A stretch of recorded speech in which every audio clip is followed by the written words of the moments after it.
Thank you for joining this Facebook Live discussion on behalf of the American Psychiatry Association and the American Lung Association. I'll now pass it over to Jennifer Folkenroth of the American Lung Association.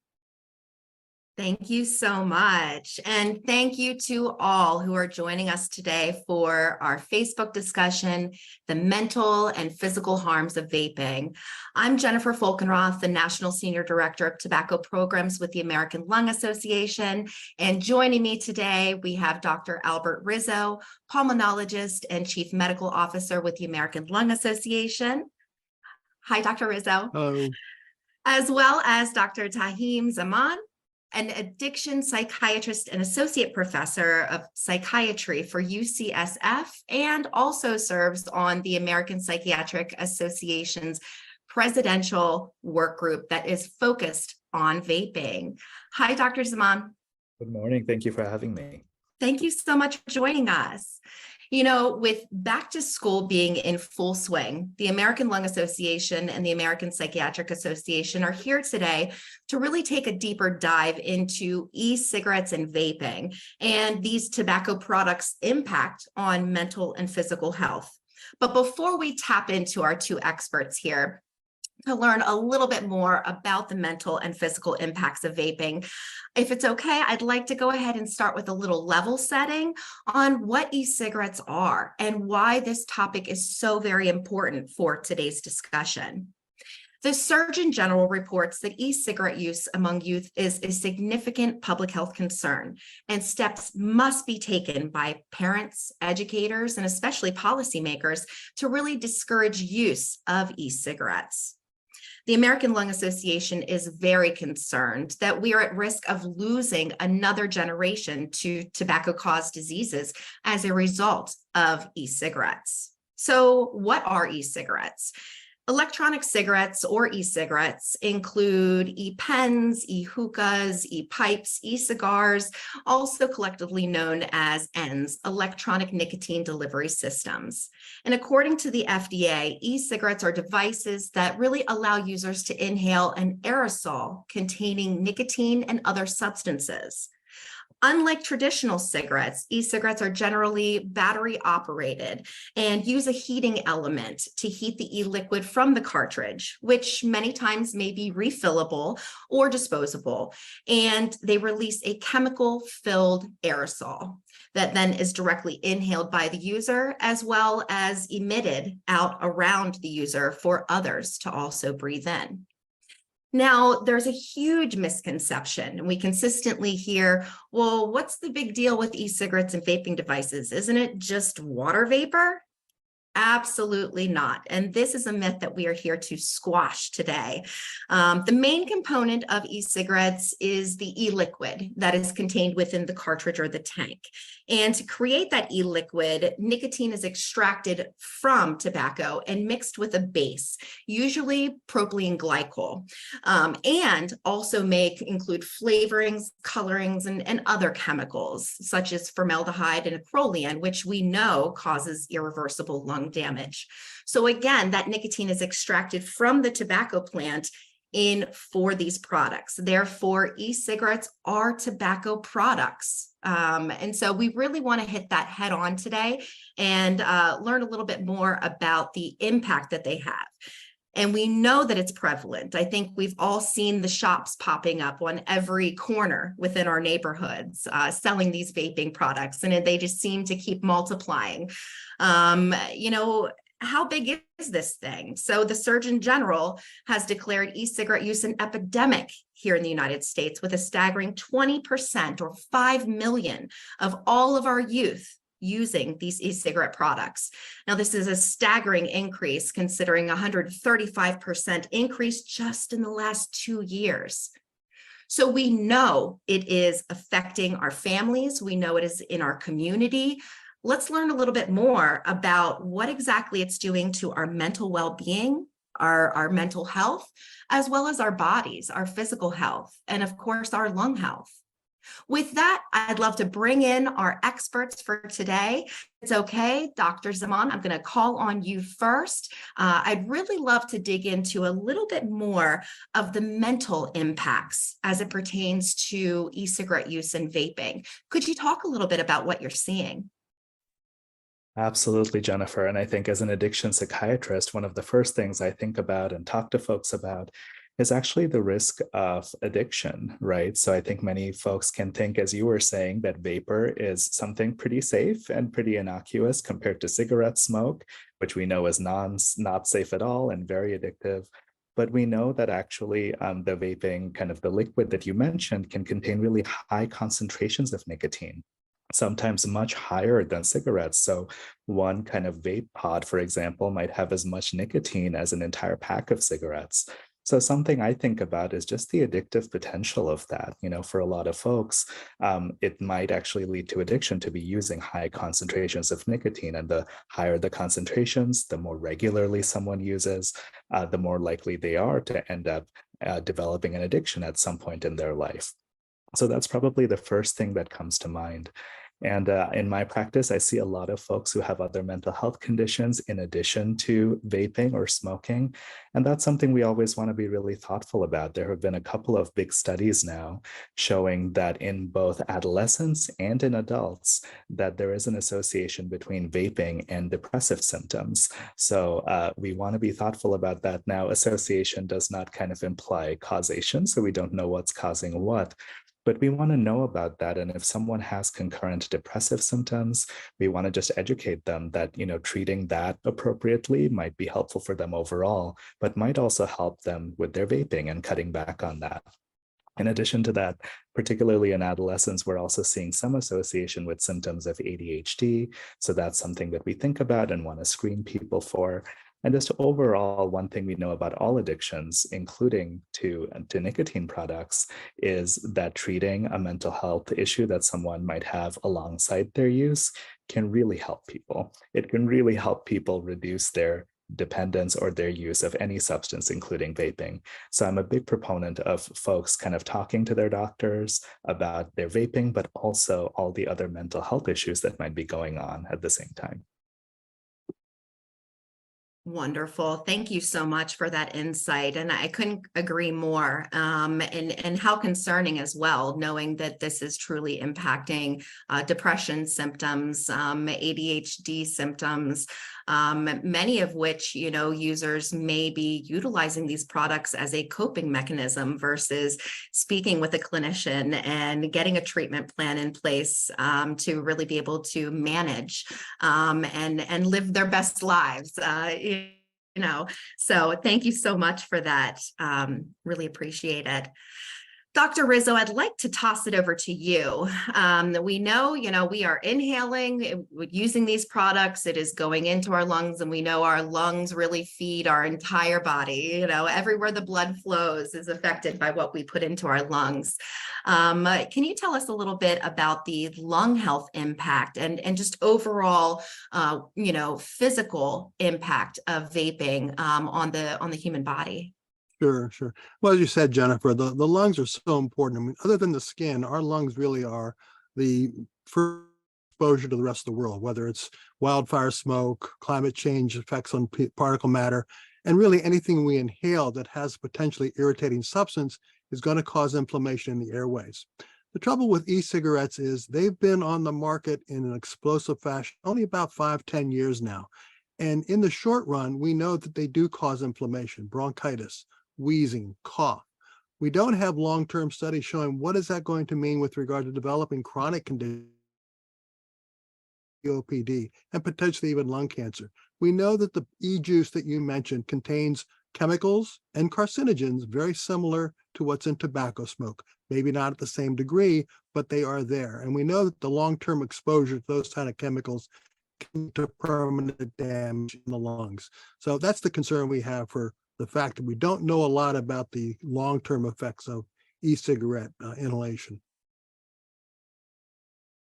Absolutely. And really looking at the entire spectrum life here, right? So we kind of opened with the dramatic increase in utilization across our youth, but, absolutely seeing it across the entire life spectrum here. I'd like to go ahead and start, with the adolescent piece and just ask you, Dr. Zaman, why are youth so vulnerable? Is brain development fully, at its capacity and ability by, the time these kids are starting to vape at 12, 13? And if not, what impact is use of this products doing on the brain's development?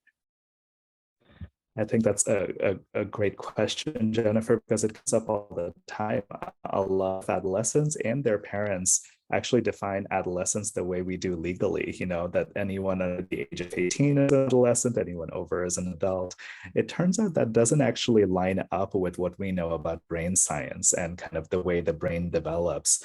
So when we look at the way the brain develops, it actually continues till the age of 26, which surprises a lot of people, that is way kind of beyond what most people might consider thinking about legal definitions and what we talk about as a society.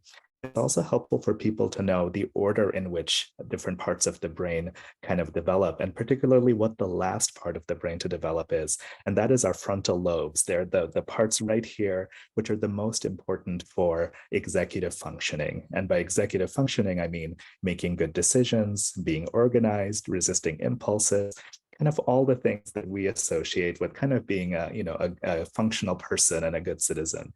And so if adolescents, which I'm defining kind of scientifically as anyone under the age of 26, have nicotine or another substance going into their system, that can really impact that development and leave them at risk for several things. So because that nicotine or substance is kind of coming at a vulnerable time into the system while the nerves are still developing, particularly those important parts of the brain, folks can be at higher risk of some of the mental illness issues we discussed, and also higher risk of potentially progressing from vaping to smoking cigarettes, which we see happening increasingly in adolescence, and also from vaping to other substance use issues. So we've seen that folks who can start with vaping or cigarette use at an early age can also progress to other more harmful substance use disorders.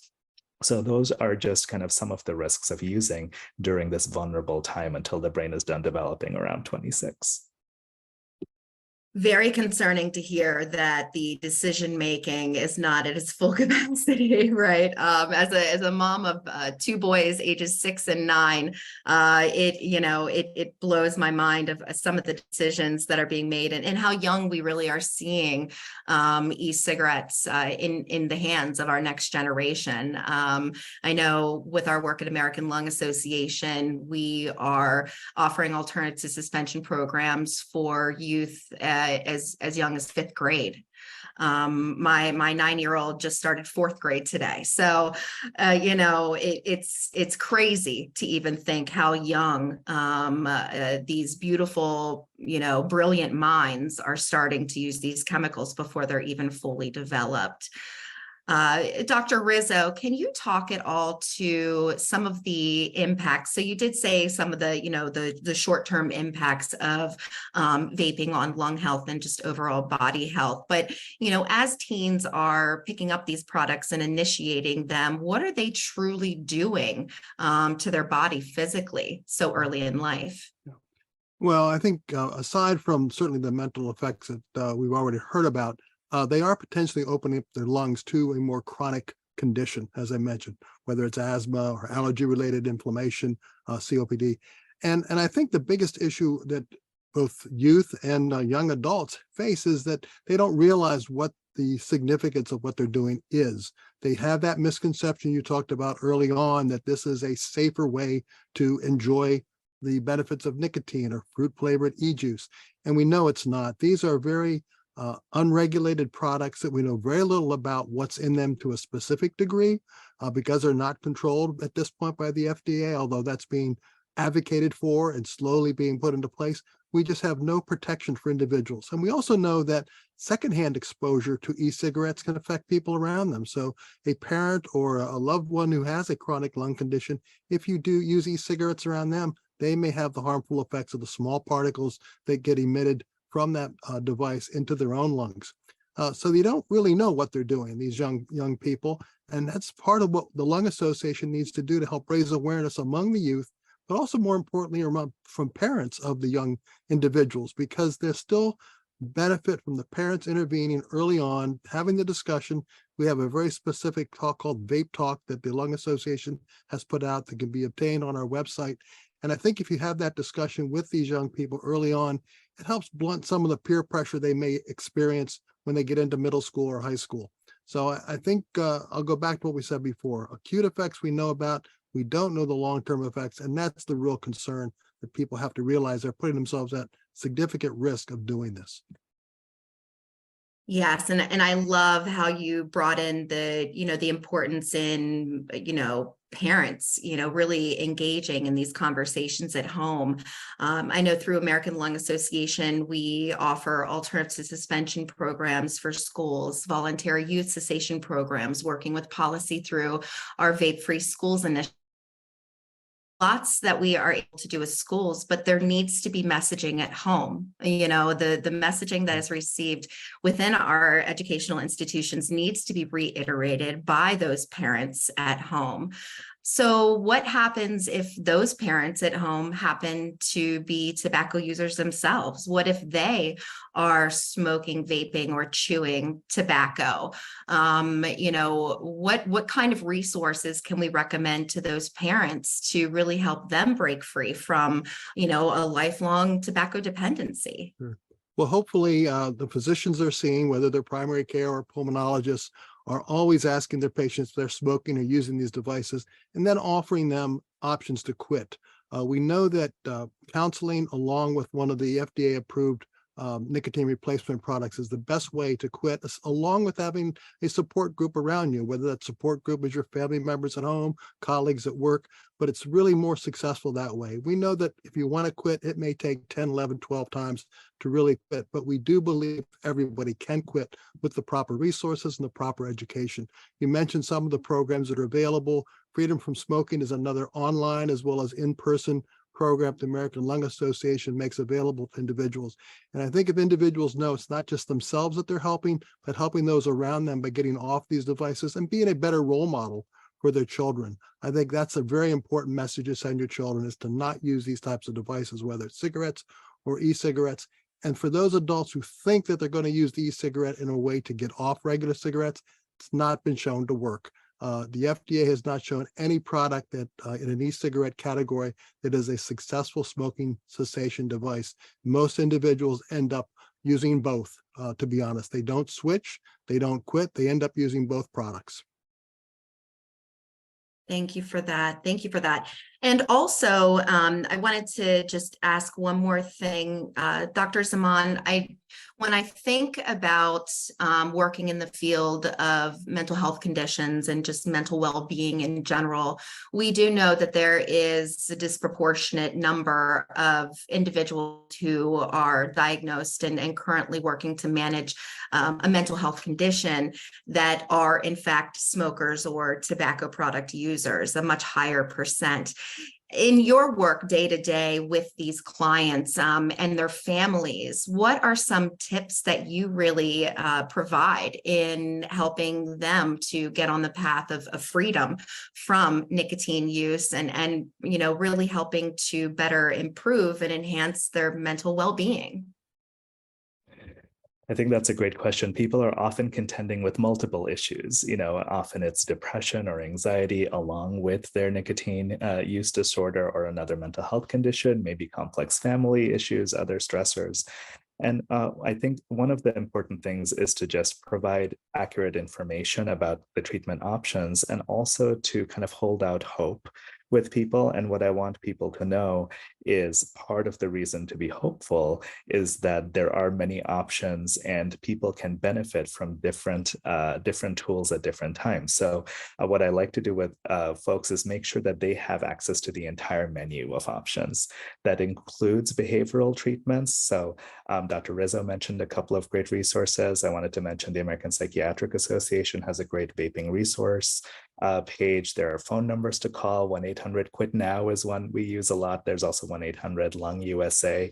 I want to share those behavioral resources because we know that having the support, as was mentioned, having someone who is available as a counselor can really, really help folks who are dealing with trying to get away from nicotine and also maybe also another mental health condition.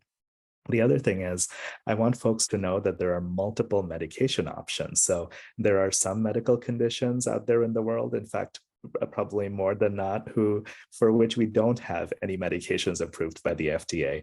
This is a condition using nicotine or being dependent on nicotine.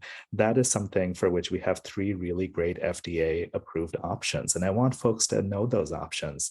Dr. Rizzo mentioned nicotine replacement. I think that's a great place to start for a lot of folks.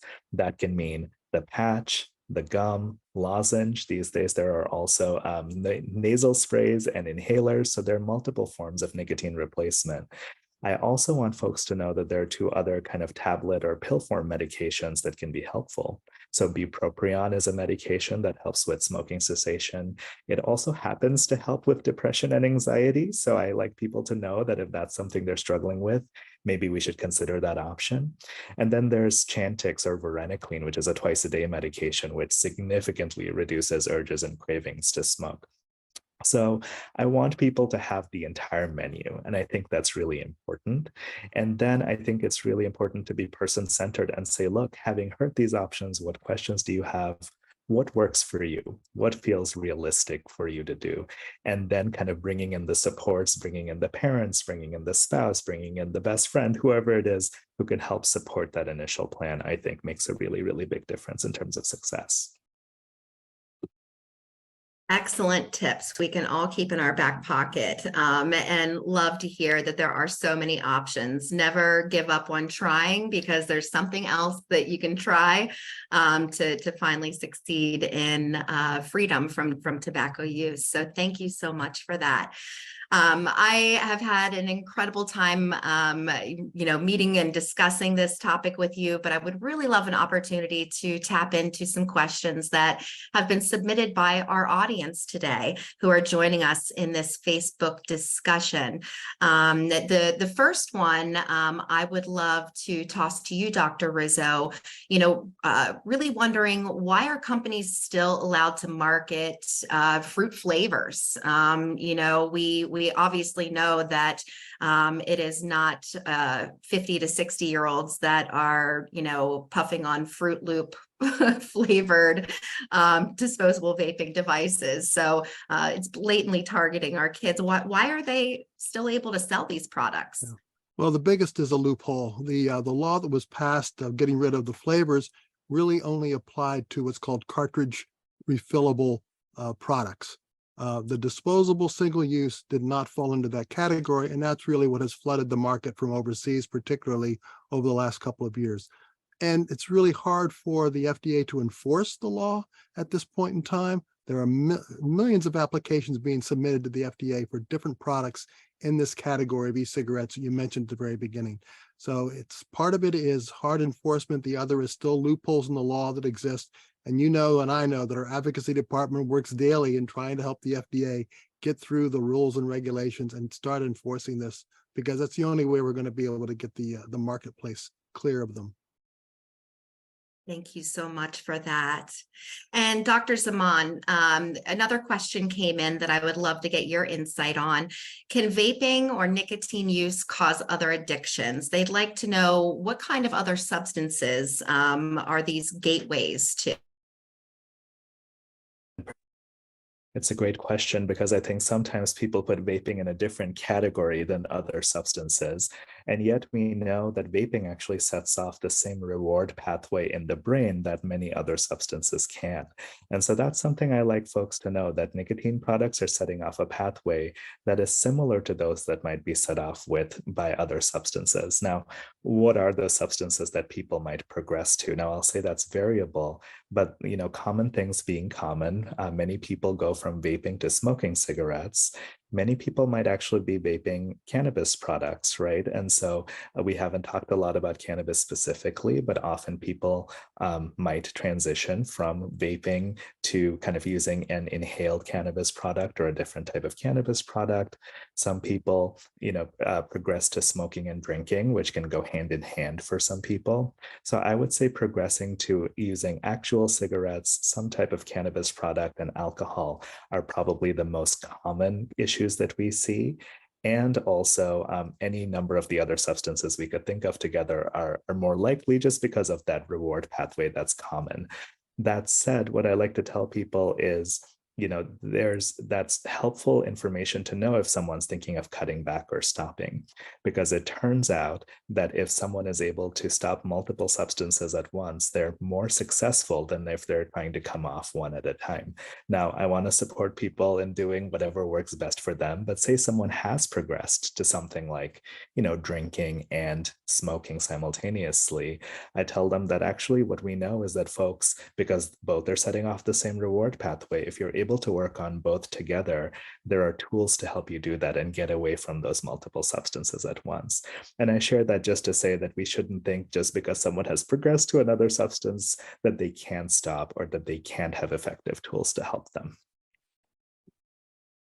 Yes, and thank you for bringing up the cannabis piece as well, because we do absolutely see that use on the rise, and it aligns with the question that had also come in from the audience and wondering if, when using cannabis, is it safer to smoke it traditionally or using an e-cigarette or e-pen for inhalation of these? Is there a safer way of doing it?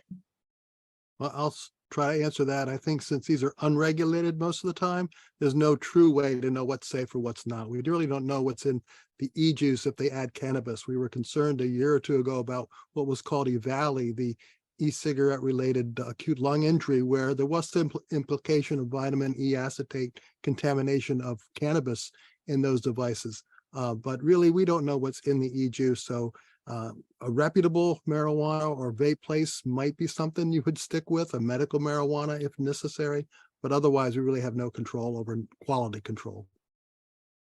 Thank you for that. And Dr. Rizzo, just continuing on that, I also hear a lot of questions come up from individuals who have the misconception that, e-cigarette use and vaping is safer than using traditional cigarettes. And in fact, have heard they're even, better.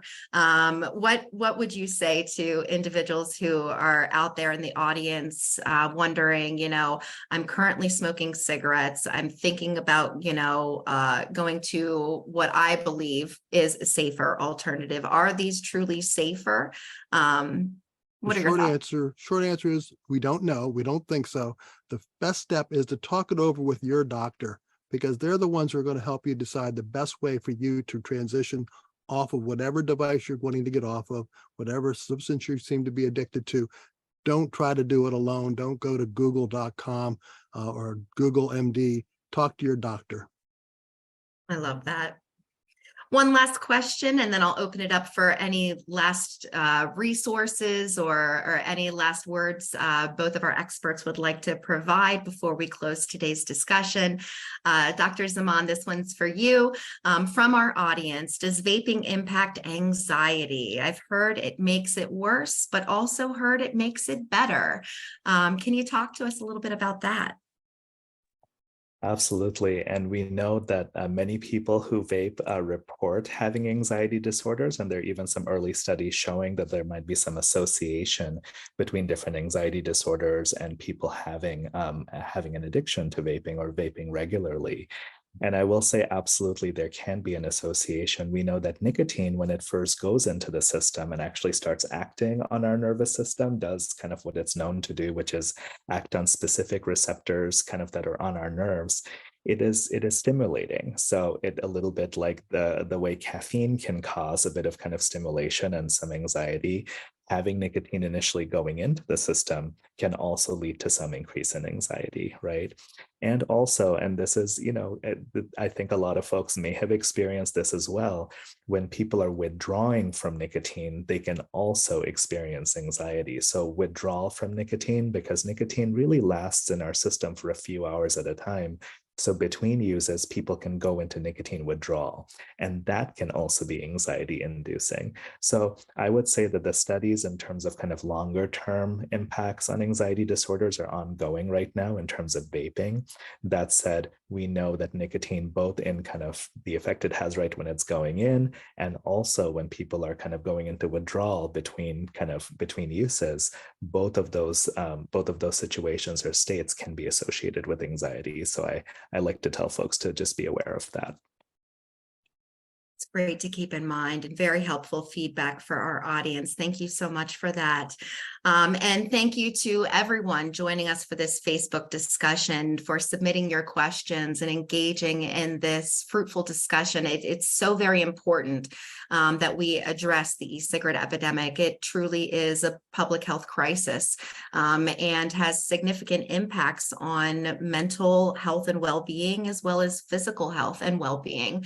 I'd like to thank you, Dr. Rizzo and the American Lung Association, for joining today. Also, Dr. Zaman and the American Psychiatric Association, thank you. It has been an amazing time together. So many more topics I feel we could come together and chat about in the future. Hopefully we can make that happen. Any last resources, last words, anything that you wanted to make sure we shared with the audience today before we concluded? Dr. Zaman, I'll start with you. Sure. No additional resources. I think we've shared some of the common ones. I would encourage people to also look into mental health resources if that's relevant to them. So the National Alliance on Mental Illness, or NAMI, has some great resources. Of course, the American Psychiatric Association has great resources. So I guess my takeaway would be that we really need to be thinking about treating the whole person. So I hope folks talk to their doctors about certainly their vaping and also about any other mental health issues that might be of concern. We are huge, champions when it comes to really look at whole person health. So thank you for bringing that up, and thank you for being a champion in that space as well. Dr. Rizzo, any resources or kind of last word you wanted to make sure that we got to share with the audience today? Well, you did touch on the resources. Lung.org, along with NOT and VAPE, could all be handled very well. But I think the most important message is true factual knowledge of information empowers people to do the right thing. And that includes the physicians, the treating healthcare providers, knowing what to do with your patients, knowing how to approach your patients about these conditions, whether it's e-cigarettes, tobacco, whatever the substance is. But parents, children, and specifically healthcare provider know the facts about these devices and how you can help your patients. Amazing. Great last words. Thank you to both of our experts for being here, helping us to stay on track with being our best when it comes to our mental health and well-being, as well as our physical health, and how to keep these tobacco products out of our homes, out of our communities, and definitely out of our bodies, right? My greatest thanks to you. And also on behalf of the American Lung Association, our greatest thanks to the American Psychiatric Association for today's collaborative Facebook discussion. It has been incredible, and we really look forward to being able to connect with the audience. If you want to reach out and contact us to keep the conversation going or to tap into the resources that have been presented today, we are on standby ready to hear from you. So all of our thanks, wishing everyone a great rest of your day.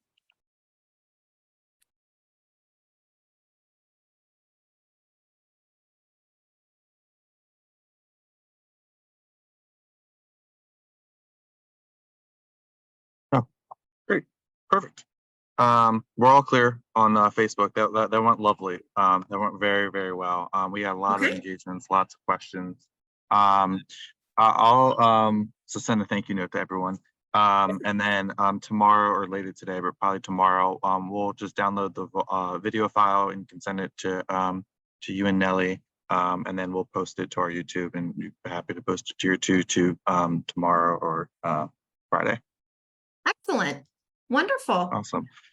Thank you so much, Jennifer. This has been lovely working with you. Yeah. Your experts were, or Dr. Rizzo was just so on point. I think that went better than I expected. So thank you. Oh, good. Yeah, very good. Yay. Good. If please know though, you know, you had some key players on the initial prep call. If they have any feedback on the event, please know I am always incredibly open and receptive and appreciative to any, you know, whether it be criticism or, you know, this could be done better, or we use these opportunities to improve every single time. So please don't hesitate to share any of that feedback with me, and I'll be sure to do that with the team. Yeah, perfect. I will do. Thank you. Okay, wonderful. Thank you. Thank you so much for today. Yeah, thank you. Have a good weekend. You too. All Bye. right, bye.